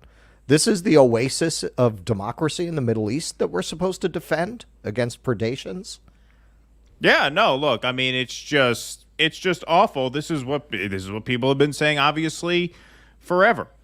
And look at how long it took for one senator to come out. And when pressed, are you for a ceasefire? Yeah, I think I am. Have you told Biden this? Well, no. No, I haven't told the president this. We could order a ceasefire now, and there would be a ceasefire. We have the cards here. Have the cards here. There's a reason this is still happening despite Israel losing a vote at the United Nations 120-14, because one of those 14 votes against the humanitarian truce was ours. And our voice is obviously the only one that pulls any weight there, because we back Israel. And that's what makes this whole situation so hopeless in the long term. I mean, what Dick Durbin is saying there, well, this has gone on long enough. We need a resolution to this conflict. And look, he's not the only one who is guilty of this. I think all of us, whoever, media people, audience members, politicians, all of us are guilty of ignoring this issue for far too long, too long. And so, it's not all on him, but we need a resolution to this issue now that it's gotten out of control. And who is going to stop it? Who's going to stop it? Joe Biden's not going to stop it. Donald Trump's not going to stop it. RFK is not going to stop it if he pulls out a miracle. The only guy who can stop it, the only guy who's interested in stopping it, is Cornel West, and all he has to show for his campaign is a quilt of John Coltrane that he keeps behind his head when he gives interviews to podcasters, and he has no infrastructure, no strategy, no ballot access, no nothing. And so that's how we got to a situation where all we can do is rage tweet and come on here and talk about this, and try to exert as much pressure on the system as we can. The fact that Dick Durbin came out and said that, the fact that Joy Reid came out and said what she said last night, which we're going to play next, that shows a sign that we are winning the PR battle. But the bodies are still piling up, and every day that there is not a ceasefire costs hundreds of lives and hundreds of families unspeakable pain. And so all we can do now, because our political system has just gotten so out of our control and has become so unresponsive to democratic input, all we can do is keep doing what we're doing in the hopes that one day, sooner than later, we can get a ceasefire and save hundreds of people who would have died the next day and the day after that and the day after that. In terms of any solution, how do you even begin to talk about that now? How can you even begin to talk about that?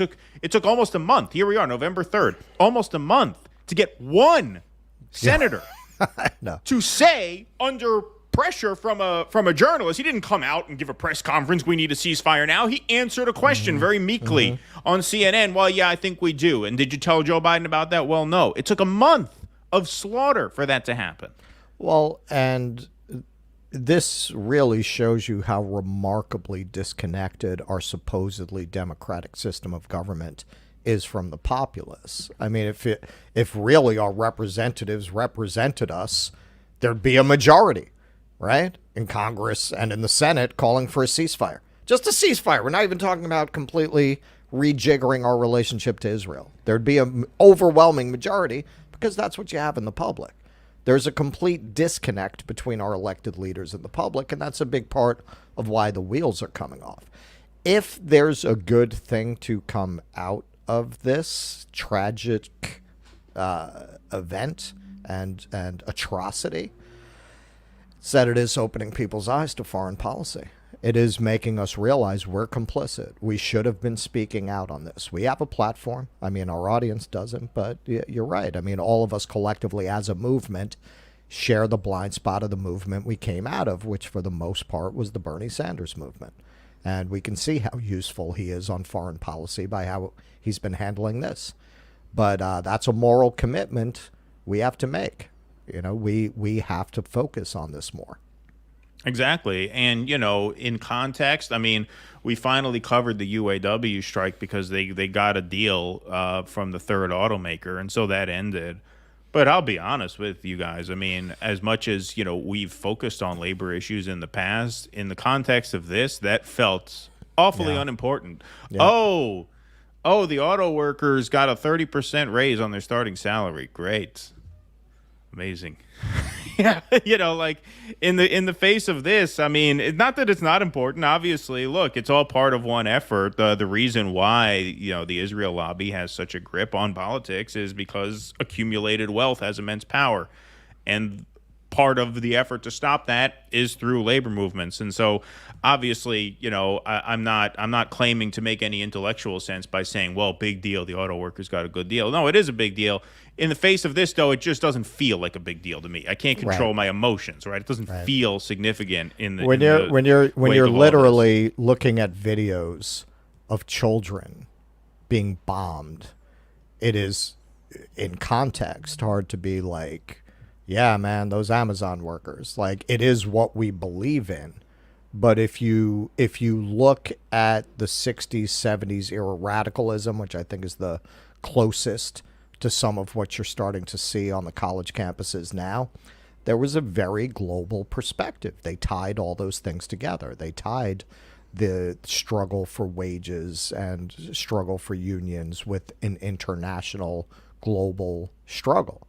And our movement has been noticeably lacking in that global perspective. There have been, God bless them, there have been some, as exemplified, I think, best by Gray Zone, who have really tried to bring those issues to light, not just in regards to Gaza, but in regards to China, in regards to Africa, to have that much more global perspective. And honestly, as we get more into this, I can understand why so many on the left don't want to get into it, because, man, people without health care in America is depressing. Whew. Yeah, you don't know depressing until you start getting into some of these issues of horrors, just absolute horrors, like what we're exploring in this case. Yeah, no, 100%. 100%. Let's take some super chats here. Got one from Jimmy Dore himself being very disrespectful to Bernie. I'm disgusted. Jimmy, I would be curious to know. Thank you for the donation. I flagged you. You had a chat before that I was going to put up for free, but see, I caught this one. But you caught our eye with the super chat there. Thank you. I don't need this. I don't need this working class hero crap. I would be curious to know if you would be interested in giving Rashida Tlaib the same ultimatum that we gave her, which is that we'd support you for re-election if you quit the Democratic Party and sought re-election as an independent, because they're coming after her really hard now. And given the new poll that said only 17% of Arabs plan to vote Biden in 2024, and only 23% of Arabs identify with the Democratic Party now. I'm sure she could win outside the Democratic Party, so she doesn't need them anymore. The question is, does she have what it takes to jump ship, and would we support her if she did? I would support her if she dem exited, and only if she dem exited. And I'd be curious to know what you think about that. So that's our open invitation to come on the show and discuss that. Yeah, indeed. Yeah, it's an open invite. Let's talk about a force the vote, force the dem exit. Force the dem exit, exactly. Time for a little sequel, I think. Because now, there's at least the opening to make that case, which there hasn't been in a long time. And not every Democrat could win. Like, I don't think Bowman could win without the Democratic Party behind him. I think Rashida Tlaib in her district, she could, because she's very, very popular there. Christine Bark, thanks for the $9.99. AOC maybe could. Not that she ever would, but she would. She's a shill. She's too much. She's way too much of a star fucker to do that. So she's their creature. Yeah, exactly. That wouldn't happen. I think with Rashida Tlaib, it could. Christine, thanks for the $9.99. Appreciate that. Pete Sweet, thanks for the $10. Zionists with government like Schumer, Blinken echo the sentiment of late Secretary of State Albright, who said we think the price is worth it that 500,000 Iraqi children, have died during the Iraq War. Yes, indeed. Indeed. Trogger77, appreciate the $5. Highly recommend Bad Empanadas video, Israel-Palestine. It's settler colonialism, stupid. Great for debate homework. He goes to the core issue. All right, I will put that on the list. Lots of stuff to catch up on now. Karen Murphy. Is it true that the Green Party is still open to taking back Cornell? He should go back if true. No. I mean, who the hell knows? We had somebody on the after show last week who said, the Green Party's still open. This is... I always think of Van Clausewitz's famous observation. There are no contradictions. When you think you found a contradiction, check your premises. The contradiction here is, why would somebody who's really running for president make the choices Cornell has made? The answer is, he's not really running for president. And once you look at it through that lens, everything he has done makes sense. There are no contradictions. Check your premises. Your false premise is that he's running for president. Yeah, exactly. All right, Jimmy has responded. Thank you for the $4.99, my friend. Unfortunately, leaving the Democratic Party would hurt Joe Biden, so no. No. Jimmy is not sold on our idea. Not sold. Oh, well. We will press on. We got one more segment of the day here, folks. Please hit that like button. Hit that subscribe button if you're over on Rumble. Please hit that follow button. It's getting to be almost 11 a.m. We got one more segment here on the day. This was late breaking last night. We saw this clip on Twitter. Here's Joy Reid. Joy Reid. Yeah, you heard that right. You did not mishear that. Joy Reid on MSNBC. Joy Reid fighting it out with Rachel Maddow for the top slot in the lowest ring of hell. With this comment has moved up to ring 7, leaving Maddow in the dust down at ring 8 at the bottom. Yeah, because this is more than she would say. But here's Joy Reid on Israel's response. Here's what she has to say about this. These bombings are being done using our tax dollars. Perhaps we should ask some questions. For example, how does bombing a densely populated land strip filled 50% with children constitute self-defense? How does bombing hospitals, churches, mosques, and UN schools constitute self-defense? Well, you say if Hamas fighters are hiding in the hospital using the civilians as human shields, okay, let's say they are. Are you arguing that flattening the hospital and killing newborns in their incubators and their moms in the NICU, cancer patients, someone with a broken leg, the doctors, nurses, and just the women and kids hiding in the hospital, that's not a war crime? Because you would be wrong, according to international law. There you go. I mean, what the fuck? I honestly, I can't even believe that Joy Reid came out on the right side of this. Well, look, this is what I said what was it? Was it the last show? God, the days feel so long now. I can't even keep track of this. But in response to the bombing of the refugee camp, I put up the Piers Morgan tweet. And what did I say? I said, you have to, especially when you are making arguments to the Joy Reid audience, which is the dumbest television audience in the history of technology, right? You have to keep your arguments very, very simple. Very simple, right? I mean, we can learn the history of the conflict. We can make all kinds of theoretical cases and stuff.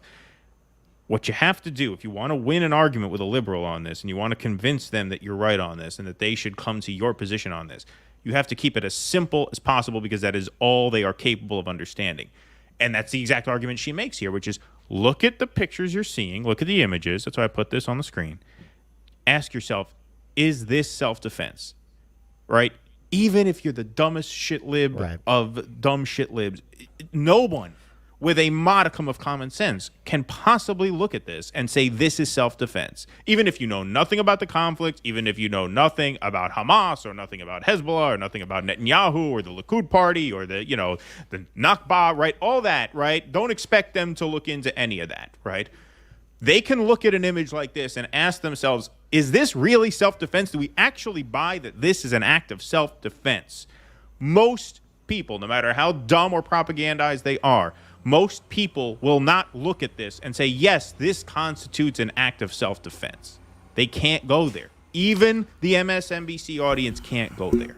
And that's why they're quicker to come around on this than they are on Ukraine, because Ukraine requires some knowledge, requires some analysis, requires some thought. You actually have to look into it a little bit to come to the right position on that. With this, it's all right in your face. Anybody can look at this and say, no, this is a war crime. Leveling a refugee camp like this is a war crime. It doesn't take a great mind or a great amount of research to come to that conclusion, which is why Joy Reid and her audience were able to get there. A few weeks too late, obviously, but at least she seems to be at this baseline. Well, also, they were primed by 4 years of Russiagate to have a war to hang their Russophobia and irrational hatred of Russia and Russians on, right? They were very primed for that ahead of time. And also, as one, I wonder if he still has a job, I can't remember the name of the reporter, as one reporter had the poor taste to observe, they're white like us. Right. So there isn't that element of it. But, I mean, Joy Reid, I've always read her as somebody who doesn't have any particular principles, as somebody who's just working the levers. But her rhetoric has been very much in that decolonize school of thought, decolonize your mind, very anti-racism kind of rhetoric. And this demonstrates, looks like she actually meant it. Now, I don't know how much latitude these hosts have on breaking points. Crystal Ball was talking about this in regards to the Muslim anchors. As somebody who's worked at MSNBC, she was pointing out that still allowing them to guest on other people's shows was a cover-up because you don't really have control when you're guesting like that and the way you don't put this stuff together as a host. So did they not review what Joy Reid is going to say before she says it? Because I'm surprised that the higher-ups at MSNBC would have allowed something like that, because you know the kinds of phone calls they got after that aired. It's very possible, yeah. But on the other hand, this is why it's important to win the PR battle. This is why it's important to do what we're trying to do on our platform, but what all of you guys in the audience can do, which is get the word out on the internet, use social media, and use your body and your voice. Like, go to that rally tomorrow. If you can be in D.C. tomorrow, November 4th, 2 p.m., or find a rally near you that you can go out, because the more the public makes known that they are on the correct side of this, the more incentive an outlet like MSNBC has to follow them, right? Like, look, MSNBC, at the end of the day, it's TV. They do not want to alienate their viewers. When a position becomes untenable, when the viewers abandon ship, it becomes riskier and riskier for them to try and toe the party line on this. Now, Fox News doesn't have as big a problem because the right is more sympathetic to Israel broadly speaking, than even much of the liberal left. And that is the trap that they set for themselves with all of this woke shit, is that they programmed a lot of left liberals to oppose colonization, and now a war broke out between a colonizing power and an occupied population. Not enough of them are capable of swallowing the Chuck Schumer line that we just played. Well, this is because, I mean, he took it to an extreme that, even a lot of mainstream liberals would find too obscene to swallow. But more generally speaking, this just flies too straight in the face of everything that liberals have been messaging for the past several years, to the point where if you're MSNBC, I mean, they don't like it. They still have plenty of pro-Israel programming. Obviously, Morning Joe, they bring on Donnie Deutsch. Why is Israel on trial here? I don't understand why Israel on trial. Talk about aging like milk. They that was had the him morning on The View. of the refugee camp. So hours after he said, why is Israel on trial, they bombed a refugee camp. And that seems to be the turning point. Right. They explained away the hospital bombing by making up this bullshit about a errant Hamas missile. Yeah. Israel came out and admitted on TV that they did this. And then they did it again. And then they did it again after being called out for it. Right. Fuck you and your global opinion. Yeah, right, exactly. Just for that, we're going to do it again. Exactly, right. Yeah, indeed. Yeah, no, Donnie Deutsch went on The View where he got a, just laudatory reception for his Zionist propaganda and his point of view, which shows you, I mean, not surprisingly, the ladies on The View are going to toe the line. But what you're seeing, and this is where it's ripping their whole project apart, is you got these people who 5 minutes ago would have said, if you're using the term woke in a pejorative manner, you support racism, and you just don't want teachers teaching about the history of slavery. They're all writing these screeds.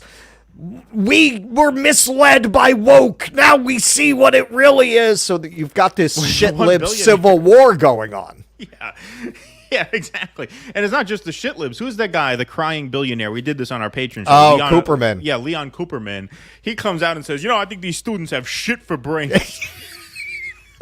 All of a sudden, they have shit for brains. They didn't have pouring money into these universities for years. All of a sudden, now this week, they have shit for brains. Yeah, they didn't have shit for brains when they were trapping Riley Gaines in a classroom for 3 hours for having the temerity to suggest that women should only have to compete against women in college sports. That was okay. They didn't say a word about that. I never heard a word. Nobody got expelled. Nobody got arrested for threatening her. There's video of people physically threatening her. Not one arrest. Now they got shit for brains? Now, shit for brains. When all of a sudden they're on the right side of something? Yeah, exactly. That just goes to show you. All right, we'll take some Rumble rants here. This one from J. Martha. I'm pretty sure this is from you, right? J. Martha? Yes, and this was a $50 Rumble rant. So, Russell, why don't we ring that cowbell for J. Martha? Thank you very much. That's very kind of you. Loud. We got to work on that. Gave you, a lot of times when I do it loud, they like people it. Complain they think it's not loud enough if I don't do it loud. Yeah. One more task force is not going to protect anyone. In fact, this more likely adds to more surveillance. Well, yeah, I mean, I could have used a little more cowbell. Yeah. No, I mean, look, that is another good point, obviously. But it's just and we didn't get into this in the segment, but she got ratioed for that tweet. I mean, that was attached to a tweet, that video. Oh yeah. And she got a big ratio. Well, because that's look, this is how untenable the Democrats' position is. This is, I mean, part of the justice of this is that they are getting what they had coming to them, because a video like that exposes the Democrats for just the ridiculous organization that they are, because they pissed off the right-wingers by emphasizing Islamophobia when the right-wingers are like, the greatest attack on Jews since the Holocaust, and here are these woke Democrats talking about Islamophobia. So they piss off the right-wingers. But then anybody on the left who's paying attention, which is now most of them, since 80% of Democrats now want a ceasefire, right? You piss them off too, because everybody can see how hollow your rhetoric is. You're talking about countering hate. We have to stop hate.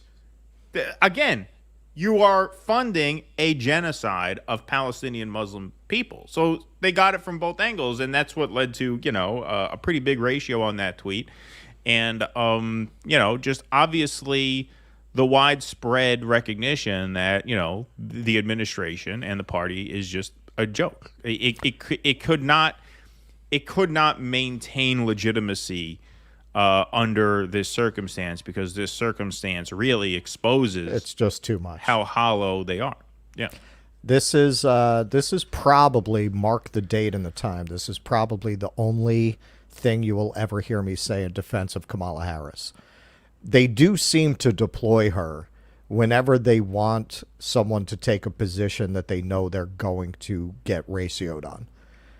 Well, if it's the border fence, if it's this Islamophobia task force, I mean, which is traditionally the role of the vice president, but they seem to really, really take a special delight in doing that to her. Well, yeah, I mean, there was reporting on this that, the White House seems to deploy her to make the least popular arguments that it wants to make. And you're right. That is historically something that White Houses have often deployed the vice president for. In this case, I think part of the reason they are especially keen on doing it to her is because they have a president who is falling apart at the seams. If the vice president is in too good standing, then the president will just be forced off the ticket, right? I mean, I think a widespread theory is that they want to undermine Kamala so that she will not be forced to replace him, right? So that she can't replace him on the ticket. Exactly. All righty. We'll take a few more of the Super Chats and Rumble Rants. We got some Rumble Rants coming in here right now. Love your show, says T-Bone. Norm is a jewel. Yes, may he live for as long as possible. Keaton and Russell rock. Thank you very much for that. Thank you. That's very nice of you to say. Let's go to Cool Blue, $9.99. Sunday is November 5th, 2023. It will be daylight savings time. It would also be 1 year to the date of the 2024 U.S. presidential election. Care to offer predictions on Sunday's due dissidents? 1 year out? Predictions. Pain. Yeah. Yeah, maybe that's a good idea. 1 year from Election Day is this Sunday. Thank you, Cool Blue. It's a good suggestion. Kuznetsky Bassane, thanks for the $1.99 super sticker. Appreciate that. And thanks for this chat here. Gaza is under a Leningrad siege. Yep.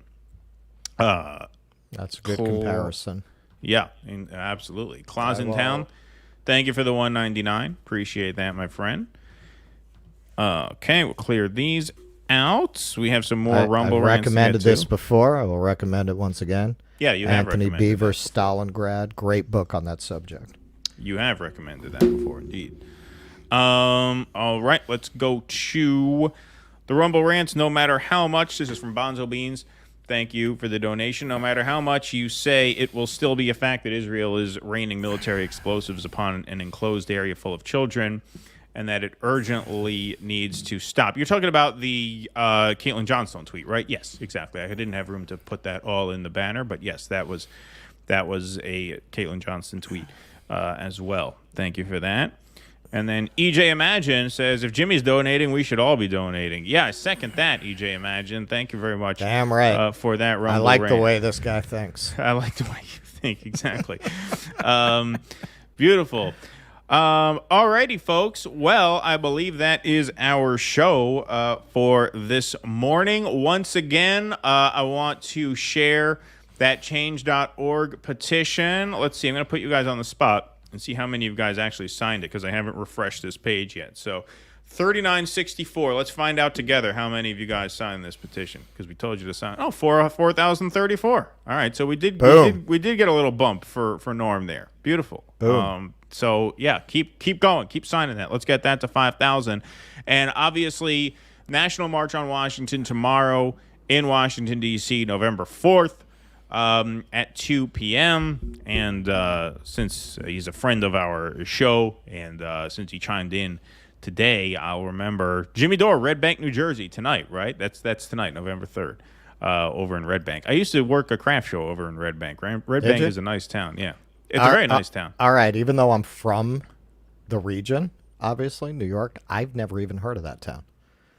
Yeah, it's right on the water. It's nice. Hey, I used to work some craft shows over in all those Jersey towns.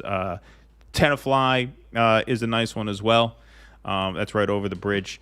And so, never heard of it.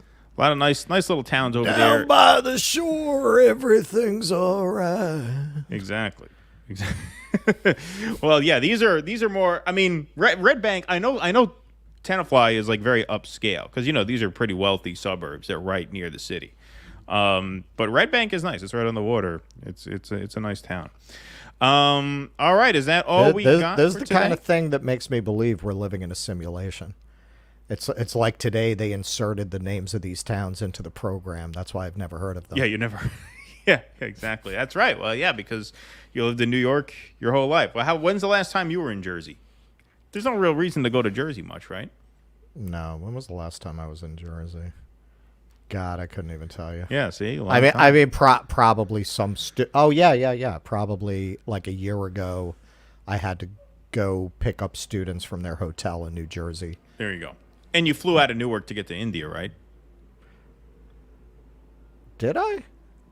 Was that Newark? Yes, you're right. I thought that You're was right. Newark, yeah. Look, you remember better than I do. Yes, you're right. I flew out of Newark. Yes. Yeah, so there you go. So that was, I guess, the last time. That was the last time. So that was February. Yeah. All righty, folks. Well, I think that's everything we got for today. Is that correct, Russell? That is it. All right. So, folks, we are out of here for this morning. We thank you guys very much for being here. We will see you back here Sunday night at 7 p.m. Eastern. In the meantime, please hit us up, patreon.com/Do Dissidents, and go to dodissidents.substack.com as well. And join our locals. If you're over on Rumble, hit that locals button right underneath. You could join for free to join our locals, which is basically the same as the Substack. You can join as a free member or a paid subscriber. Paid subscribers on locals get the same perks as the Substackers and the patrons. And everybody, if you're watching here on YouTube, go join us on Rumble anyway. It's always good to have a backup plan. Always need that backup. Always need that lifeboat. Big crowd over on Rumble today. We love to see a vibrant Rumble chat. 378 in the Rumble chat right now. That's nice. Amazing. So thank you guys very much for being there. We will see you back here Sunday night, 7 p.m. Eastern. Thank you very much for this morning. Have a great rest of your Friday, and we will see you at the end of the weekend. Until then, please do be safe and be well. Courage. Please clap.